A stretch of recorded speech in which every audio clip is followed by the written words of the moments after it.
Здравейте!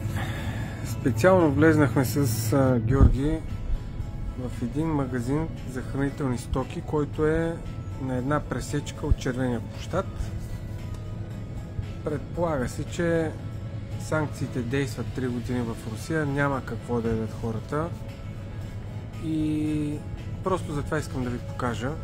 Цените се не затормозяват никой от вас, просто всеки може да види колко струва рублата спрямо лева и да видите, че цените в магазин, който е не в центъра, ами няма къде по-близко да си от това да си на Червения площад, не само, че всичко има стоки, които не би трябвало да са тук, според санкциите, но и цените са такива, каквито са в България, в може би един от най-скъпите магазини за хранителни стоки.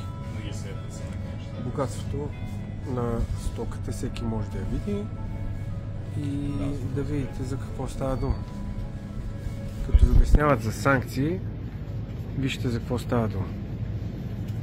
Само вижте щанда с бири от Западна Европа, Централна Европа, има и американски бири. Вина.